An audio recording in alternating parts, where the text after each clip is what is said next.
नमस्कार मेरे प्यारे बच्चों, आज हम पुनः आपके सामने उपस्थित हुए हैं कलम आज उनकी जय बोल के अगले भाग के साथ। हमने आपसे वादा किया था कि इससे पहले के भाग में हमने आपको 2 पंक्तियों के बारे में बताया था, उसके भावार्थ, उसके अर्थ और उसके सार के रूप में समझाया था। और आज हम मेरा नाम भूल गए आप? नहीं ना? बहुत अच्छे। तो आज हम आपके सामने उपस्थित हुए हैं उसी के अगले भाग के साथ। तो बच्चों, किताबें आपने खोल ली है ना? बहुत अच्छी बात। अब आगे बढ़ने से पहले हम क्या करते हैं? कुछ प्रेरक बातें। आज हम कुछ आपको जानकारी बताएंगे, अच्छी जानकारी। इससे पहले पहले अंक में हमने आपको कुछ प्रेरक नारे सुनाए थे। आज उसी भाग को आगे बढ़ाते हैं और अन्य प्रेरक नारों के बारे में आपको बताते हैं। तो बच्चों, हमारे साथ चलिए अगले भाग की तरफ। ये देखिए, आपके सामने स्वाधीनता संघर्ष के कुछ प्रेरक नारे हैं। इन्हें हमने प्रेरक नारे क्यों कहा है? क्योंकि इनके ही माध्यम से एक जोश बढ़ता है। अगर एक नारा हो जाए, एक लक्ष्य हमें मिल जाए, तो हम सारे कार्य को कर सकते हैं। अब चलते हैं, हमारे वो नारे कौन कौन से हैं आप पढ़ रहे होंगे। पहला नारा है, तुम मुझे खून दो, मैं तुम्हें आज़ादी दूंगा। ये नारा किसने कहा था? बिल्कुल सही, नेताजी सुभाष चंद्र बोस जी ने।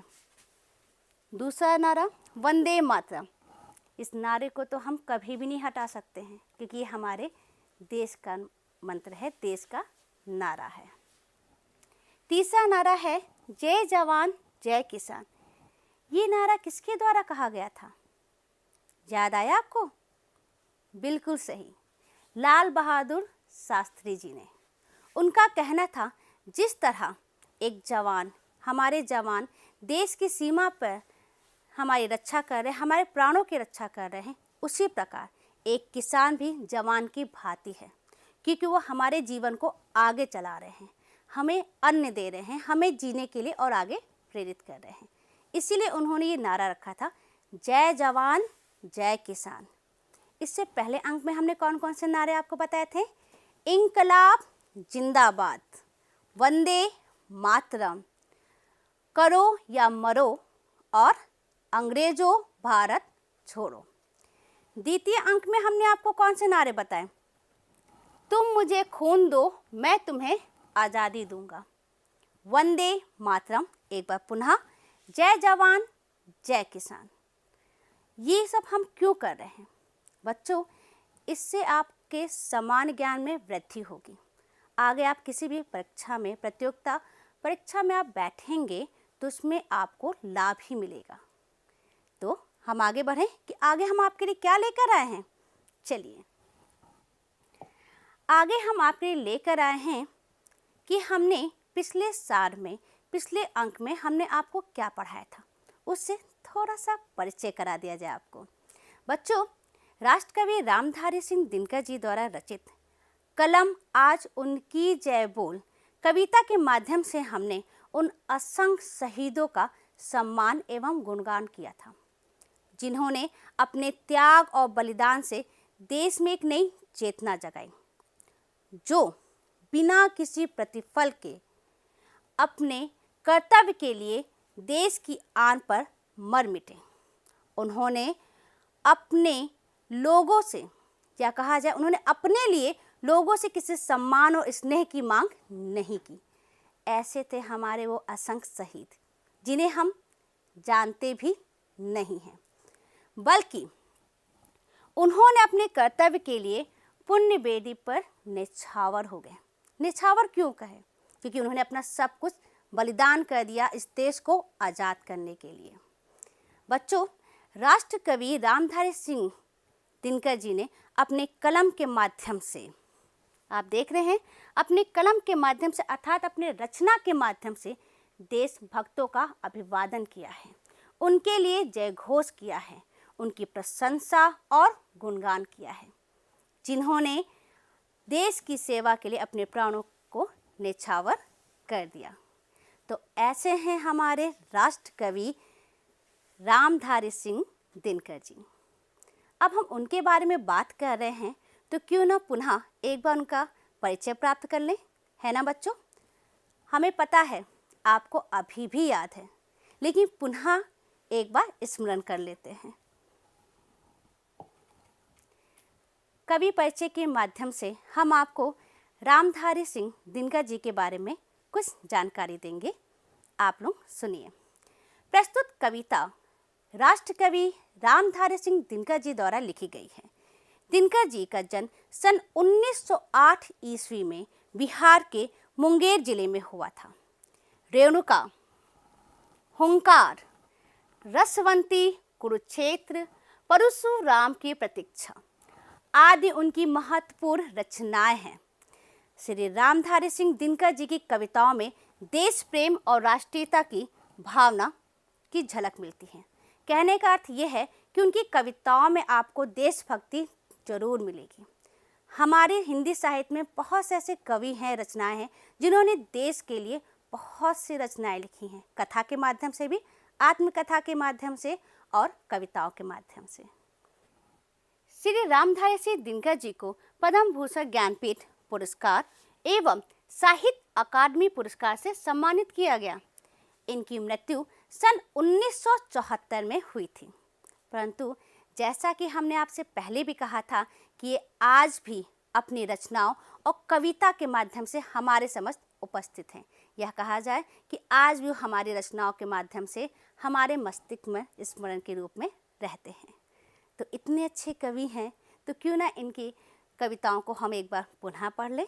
आइए बच्चों, हम आदर्श वाचन करते हैं पाठ 11 का। पाठ 11, कलम आज उनकी जय बोल। एक बार पुनः आदर्श वाचन हम आपके सामने कर देते हैं, आप लोग ध्यान से सुनिए। कलम आज उनकी जय बोल, कलम आज उनकी जय बोल, जला अस्थियां बारी बारी, छिटकाई जिसने चिंगारी। जो चढ़ गए पुरवेदी पर, लिए बिना गर्दन का मोल, कलम आज उनकी जय बोल। जो आगरित लघुदीप हमारे, तूफानों में एक किनारे, जल जल कर बुझ गए, किसी दिन मांगा नहीं स्नेह मुँह खोल, कलम आज उनकी जय बोल। पी कर जिनकी लाल सिखाएं, उगल रही लू लपट दिशाएं, जिनके सिंहनाद से सहमी धरती, रही अभी तक डोल, कलम आज उनकी जय बोल। रामधारी सिंह दिनकर जी।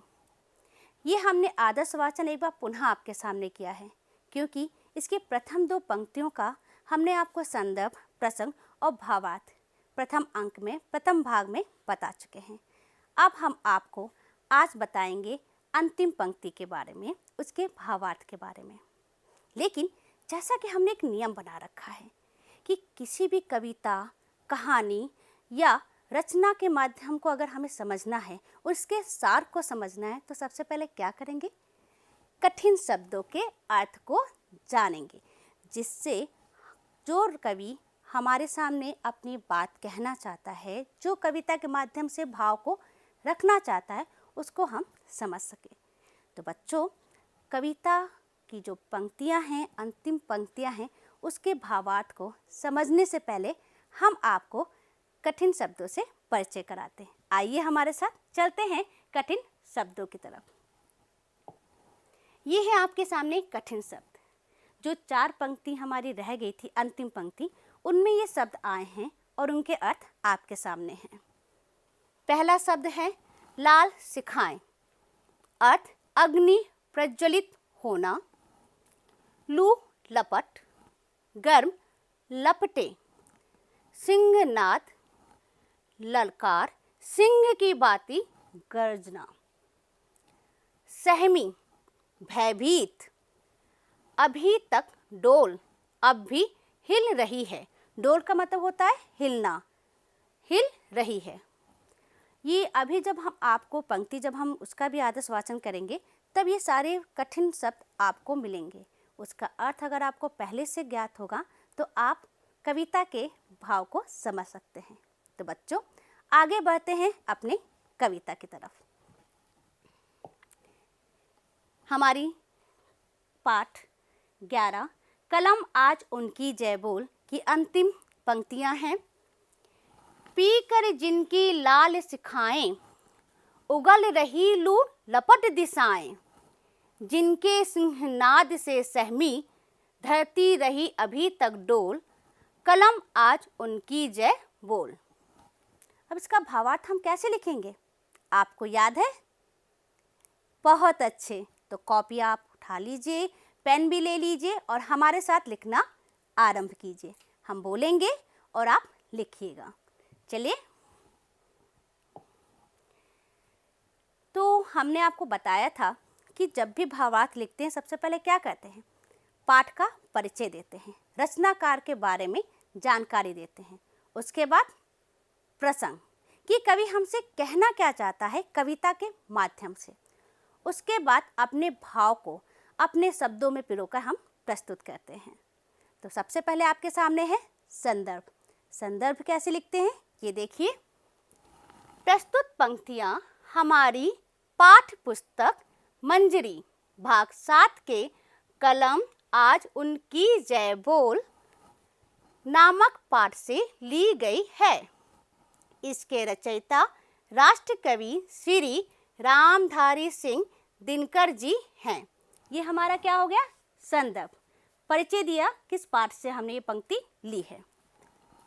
प्रसंग, प्रस्तुत कविता में कवि ने उन शहीदों का गुणगान किया है जिन्होंने अपने त्याग और बलिदान से देश में नई चेतना जगाई है। ये प्रसंग क्यों, कवि क्या कहना चाहता कविता के माध्यम से, ये आपको बताया जा रहा है। अब आता है भावार्थ। भावार्थ मतलब भाव द्वारा उसका अर्थ स्पष्ट करना। कवि कहते हैं कि उन वीर अमर शहीदों ने एक दीपक की भांति जलकर जो तेज लाल शिखाओं रूपी अग्नि को प्रज्वलित किया है। प्रज्वलित मतलब जलाया है। उनकी गर्म लपटें सभी दिशाओं में उठ रही हैं। जब एक अग्नि जलती है तो उसकी लपटें उठती हैं, तो वही गर्म लपटें सभी दिशाओं में उठ रही हैं और सब तरफ क्रांति की प्रबल इच्छा बढ़ा रही है। उन वीरों की सिंह रूपी गर्जना से यह पृथ्वी भयभीत होकर सहम कर अभी भी हिल रही है। देखिए, हमने अर्थ में आपको बताया था भयभीत, एक दूसरा भी शब्द आपके सामने अर्थ आ गया सहम कर, डर कर। कवि कहते हैं कि हे कलम, आज तुम उन्हीं शहीदों का गुणगान करो, उनकी प्रशंसा के गीत गाओ जो इस देश के महान देशभक्त हैं। और ये बात बिल्कुल सही है। चाहे हमारी रचना हो, चाहे हमारी कविता हो, किसी भी माध्यम से हमें अपने देशभक्तों के लिए गुणगान करना चाहिए। ये तो कविता उस वक्त की है जब हमारा देश गुलाम था। हम इससे पहले भी आपसे कह चुके हैं, इसी भाव को अपने मन में आप जगाइए और एक नई प्रेरक कविता आप बनाइए हमारे आज के देशभक्तों के लिए, हमारे सीमा पर तैनात हमारे जवानों के लिए। और भी हैं हमारे जवान, हमारे देशभक्त, उनसे भी मुलाकात हम आपको कराएंगे आगे। तो हमारे साथ चलते रहिए। आपने भावार्थ को लिख लिया है ना बच्चों? अब हम आगे बढ़ते हैं। अब हम आपके लिए लेकर आए हैं आकलन। आकलन मतलब पूरी कविता का एक सार, छोटा सा प्रश्नों के माध्यम से। अगर हमें अपने मस्तिष्क में कुछ जानकारी रखनी है, क्यों ना उसे प्रश्नों के माध्यम से आपके सामने रखा जाए। प्रश्न उत्तर से हमें अच्छे से ज्ञान हो जाता है कि हमारा पाठ हमसे क्या कहना चाहता है। उसी के संदर्भ में कुछ प्रश्न उत्तर आपके सामने हैं। पहला प्रश्न हमने आपसे पूछा है, कलम आज उनकी जय बोल कविता किसके द्वारा लिखी गई है? बिल्कुल सही जवाब, राष्ट्र कवि रामधारी सिंह दिनकर जी के द्वारा लिखी गई है। आप तो बहुत अच्छे, हमसे पहले जवाब दे दिया आपने, बहुत खूब। प्रस्तुत कविता में कवि ने शहीदों का यहाँ तो मैं गलत हो गई, हमने तो आपको उत्तर बता दिया है ना, यहाँ पे मैं गलत हूँ। प्रश्न पहले पूछेंगे फिर आपको हम उत्तर बताएंगे। प्रस्तुत कविता में कवि ने किसका गुणगान किया है? ये पहले भी हम प्रश्न आपसे पूछ चुके हैं, किसका गुणगान किया है? शहीदों का। लिखेंगे कैसे उसको? प्रस्तुत कविता में कवि ने शहीदों का गुणगान किया है। तीसरा प्रश्न, कवि ने कविता में लघु दीप का, प्रश्न में ध्यान दीजिएगा, लघु दीप का प्रयोग किसके लिए किया है? किसके लिए किया था? याद है? बहुत अच्छे। कवि ने कविता में लघु दीप का प्रयोग बलिदानी वीरों के लिए किया है। यहाँ पे लघु दीप का एक और भी है, छोटे से दीप जिन्होंने अपनी पूरी उम्र नहीं जी, अल्प आयु भी कह सकते हैं। कविता में कलम का क्या अर्थ है? इससे पहले के भाग में हमने आपसे पूछा था कि स्नेह का क्या अर्थ है। इस भाग में हमने आपसे पूछा है कि कलम का क्या अर्थ है। तो कविता में कलम का अर्थ है देश के रचनाकार अपनी रचनाओं से देशभक्तों का अभिवादन करते हैं। यहाँ पे कवि ने कलम से कहा है कि हे कलम आज उनकी जय बोल, मतलब मेरी रचना आज तुम अगर लिखना है तो उन देशभक्तों के बारे में लिखो जिन्होंने अपने जान को निछावर कर दिया, अपने प्राण को निछावर कर दिया हमारे देश को आज़ाद करने में। तो यहीं पे रचनाकार ने कलम का अर्थ बताया है, उसका बोध किया है। अब बच्चों आगे बढ़ते हैं आपके लिए ये जानने के लिए कि आज हमने कविता से क्या क्या सीखा। राष्ट्रकवि रामधारी सिंह दिनकर जी द्वारा रचित कविता कलम आज उनकी जय बोल का पाठन करने के बाद हमने जाना कि किस प्रकार अनगिनत देशभक्त अपनी देश की आन पर मर मिटे और बिना किसी प्रतिफल के, बिना किसी मोहमाया के अपने कर्तव्य के लिए उन्होंने प्राणों को निछावर कर दिया और आज उन्हीं की बदौलत हम आज़ाद देश में रह रहे हैं। बच्चों कविता के माध्यम से हमने जाना कि देशभक्त तो सर्वोपरि हैं। उनका जयघोष देशवासी ही नहीं बल्कि रचनाकार भी अपने रचना के माध्यम से करते हैं और प्रकृति भी उनके लिए मंगल गीत गाती है। हम ऐसे देश के निवासी हैं जहाँ पर देशभक्ति की भावना सभी के हृदय में संचार करती है। क्या कहा जाए, हम ऐसे देश के वासी हैं जहाँ पर देशभक्ति पहले है और इंसान हम बाद में, है ना बच्चों? आपको भी लगता है ना जब 15 अगस्त और 26 जनवरी होती है तो आ जाते भारत माता की जय, भारत माता की जय, है ना बच्चों? मुझे पता है। चलिए पाठ को आगे बढ़ाते हैं और अब हम आपके लिए क्या लेकर आए हैं? कुछ अनोखा। अनोखा क्या है? भाषा की बात। भाषा की बात में हम व्याकरण लेकर आए हैं। हिंदी साहित्य का क्षेत्र बहुत बड़ा है, उस क्षेत्र में से व्याकरण आपके लिए लेकर आए हैं और व्याकरण के अंतर्गत हम लेकर आए पर्यायवाची शब्द। हम जानते हैं बच्चों आपको पर्यायवाची की परिभाषा याद है, लेकिन एक बार पुनः इसे याद कर लीजिए या हमारे साथ दोहरा लीजिए। पर्यायवाची आखिर किसे कहते हैं? समान अर्थ का बोध कराने वाले शब्दों को समानार्थी या पर्यायवाची शब्द कहते हैं। ठीक है, स्मरण हो गया? आपके सामने पर्यायवाची शब्द के कुछ उदाहरण हैं, ध्यान दीजिए और हो सके तो इसे आप अपनी कॉपी में उतारने का प्रयास भी कीजिए। पहला शब्द है धरती। धरती का पर्यायवाची शब्द है भूमि, वसुधा, पृथ्वी। दूसरा शब्द है कलम। कलम के पर्यायवाची शब्द हैं लेखनी, अक्षर जननी, तूलिका। एक बार ध्यान दे दीजिएगा, कलम का लेखनी, अक्षर जननी, तूलिका। तीसरा है दीप। दीप का है दीपक, प्रदीप, चिराग। क्या है दीप का? दीपक, प्रदीप, चिराग। चौथा हमारा शब्द है मुंह। मुंह, मुख, चेहरा, मुखड़ा। क्या है? मुख, चेहरा, मुखड़ा। स्नेह। स्नेह का तो पर्यायवाची बहुत है, उसमें आपके लिए लेकर आई हूँ मैं प्रेम, मोह, प्यार, प्रेम, मोह, प्यार। अंतिम हमारा शब्द है सिंह। सिंह का पर्यायवाची भी आपको मालूम है, अगर हो सके तो उसमें और भी आप बढ़ा लीजिएगा अपनी तरफ से। शेर, केसरी, वनराज। एक बार फिर से, शेर, केसरी, वनराज। ये हमारे पर्यायवाची शब्द हैं। पर्यायवाची शब्द से हमारे शब्दों में के भंडार में वृद्धि होती है और नए नए शब्द हमारे पास आ जाते हैं। कहते नहीं कि जब मोतियों की माला बनाते, कितने मोती क्यों ना हो, हम एक धागे में पिरो रहते हैं। यही हमारे शब्द एक मोती हैं। इन्हें कहीं भी हम लगाकर, कहीं भी जोड़कर हम नए वाक्य बना सकते हैं, नए वाक्यों की माला पिरो सकते हैं, है ना बच्चों। अब आगे बढ़ते हैं। अब आता है आपके लिए अभ्यास कार्य। जल्दी से किताब खोल लीजिए, आपने खोल रखी है, पीछे पन्ने आप पलटिए, उसमें देखिए अभ्यास कार्य है। पहला प्रश्न है कविता से। मिल गया आपको? Very good. आप प्रश्न मत उतारिएगा, इसके उत्तर उतारने का प्रयास कीजिए। हम प्रश्न भी पढ़ रहे हैं और उत्तर आप लिखिएगा।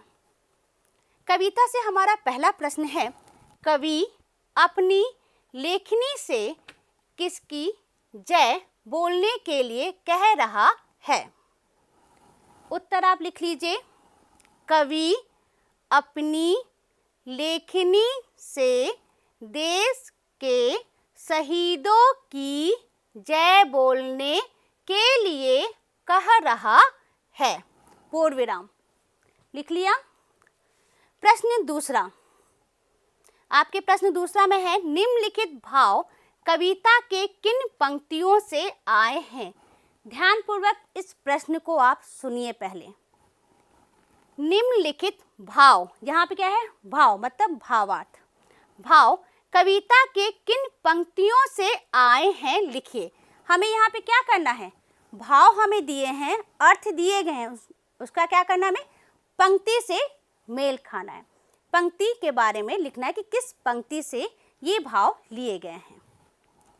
का प्रश्न है, जो बिना किसी प्रतिफल के कर्तव्य की पुण्य वेदी पर न्यौछावर हो गए। पंक्ति कौन सी थी? याद है? जो चढ़ गए पुण्य वेदी पर, लिए बिना गर्दन का मोल। लिख लीजिए, जो चढ़ गए पुण्य वेदी पर, लिए बिना गर्दन का मोल। लिख लिया आपने। खा, अब इसी प्रश्न 2 का खा है, देश की आन पर, भाव दिया गया है, देश की आन पर मर मिटे पर उन लोगों ने किसी से स्नेह की मांग नहीं की। मुझे पता है आपने किताब में खोज लिया है, एक बार लिख लीजिए। जल जल कर बुझ गए, जल जल कर बुझ गए, किसी दिन मांगा नहीं स्नेह मुँह खोल। इसका उत्तर ये है। मिल गया आपको? अब चलिए हम आगे बढ़ते हैं, अभ्यास कार्य में आगे बढ़ते हैं। प्रश्न संख्या 3 किताब में आपने ढूंढ लिया, बहुत अच्छे। प्रश्न संख्या 3 हमसे क्या कहती है? निम्नलिखित पंक्तियों का भाव स्पष्ट कीजिए। ध्यानपूर्वक आप सुनिए, क्या कह रहा है प्रश्न हमसे। प्रश्न को ध्यानपूर्वक पढ़िए भी और समझिए भी। निम्नलिखित पंक्तियों का भाव स्पष्ट कीजिए। इससे पहले वाले प्रश्न ने क्या कहा था? भाव दिए थे उन्होंने, उसकी पंक्तियों को हमें बताना था। अब क्या कहा उन्होंने कि हम आपको पंक्ति दे रहे हैं, इसके भाव को स्पष्ट कीजिए। पहली पंक्ति क्या दी हमें? पीकर जिनकी लाल सिखाएं, उगल रही लू लपट दिशाएं। बच्चों, जब ये प्रश्न आपके सामने आएगा परीक्षा के टाइम पर, तो आपको क्या करना होगा? सबसे पहले इसमें भी संदर्भ लिखना होगा, क्योंकि जब ऐसे प्रश्न आपके सामने आएंगे तो संदर्भ बहुत ज़रूरी है। पता नहीं वो किस पाठ से लिए गए हों, उसके रचयिता कौन है, तो संदर्भ आप हमेशा लिखिएगा हर भाव को स्पष्ट करने के लिए। यहाँ भी संदर्भ आपको बता दे रहे हैं कि किस तरीके से आप संदर्भ को लिखेंगे और भाव को स्पष्ट करेंगे। ध्यान दीजिएगा बच्चों। संदर्भ, प्रस्तुत पंक्तियाँ हमारी पाठ पुस्तक मंजरी भाग 7 के पाठ कलम आज उनकी जय बोल से ली गई है, जिसके रचयिता राष्ट्र कवि रामधारी सिंह दिनकर जी हैं। ये हमारा प्रसंग है। अगर आप ये प्रसंग आप लिखते हैं तो इसमें बच्चों आपको 1 नंबर मिलता है परीक्षा में। जी हाँ, वो 1 नंबर बहुत ज़रूरी होता है। अब उसके बाद जो आपसे प्रश्न पूछा गया उसका उत्तर लिखेंगे। प्रश्न क्या था? भाव स्पष्ट कीजिए। हम भाव स्पष्ट कर रहे हैं। प्रस्तुत पंक्तियों में कवि असंख्य शहीदों का गुणगान करते हुए कहते हैं कि उन वीर अमर शहीदों ने दीपक की भांति जलकर जो तेज लाल अग्नि को प्रज्वलित किया है, उसकी गर्म लपटें सभी दिशाओं में उठ रही हैं, जिससे सभी तरफ क्रांति की प्रबल इच्छा बढ़ रही है। ये इस पंक्ति का भाव है। अब आगे बढ़ते हैं अन्य पंक्ति पर। पंक्ति खा, जिनके सिंहनाद से सहमी धरती रही अभी तक डोल। अब मैंने पहले में आपको संदर्भ बता दिया था, वही संदर्भ हर पंक्ति के साथ आप लिख सकते हैं। लेकिन हाँ, पंक्तियाँ अलग अलग पाठ के हो सकते हैं, अलग अलग रचयिता हो सकते हैं। ऐसा मत कीजिएगा एक ही रचयिता से आप सभी पंक्तियों में वही संदर्भ लिख दें। ठीक है बच्चों, आपके पाठ कलम आज उनकी जय बोल से ये पंक्तियाँ ली गई हैं। भाव, कवि कहते हैं कि वीर शहीदों ने जब सिंह रूपी गर्जना की तो उससे पृथ्वी भयभीत होकर अभी भी हिल रही है। आपने ध्यान दिया, इससे पहले मैंने क्या कहा था? भयभीत, सहमी, डरी। आगे आपके सामने 3 शब्द, भयभीत होकर अभी हिल रही है। जिस तरह वीरों के पराक्रम से शत्रुगण भयभीत हो जाते हैं। तीसरी पंक्ति, उसके भाव आपके सामने प्रस्तुत है। पंक्ति क्या है? जला अस्थियां बारी बारी, छिटकाई जिसने चिंगारी। इसके भाव हैं, कवि कहते हैं कि वे देशभक्त जिन्होंने अपना सब कुछ बलिदान करके लोगों में क्रांति की भावना को जागृत किया है और एक नई चेतना फैलाई है। ये इस पंक्तियों के ये जितने जला अस्थियां बारी बारी है, छिटकाई जिसने चिंगारी है, ये उसके भाव हैं। इसी तरह ही आपको पंक्तियों के भाव लिखने हैं। तो बच्चों अब आगे बढ़ते हैं। कर लिया ना आप सबने? चलिए अब हम आगे बढ़ते हैं, देखते हैं हम आपके लिए क्या लेकर आए हैं। विचार और कल्पना। बच्चों हमने आपसे पहले भी कहा था ना कि जिस तरह हमारे सीमा पर जो जवान वहाँ पे खड़े हैं, हमारे लिए रक्षा कर रहे हैं, वो भी एक देशभक्त और शहीद है, वो भी हमारे लिए जवान हैं।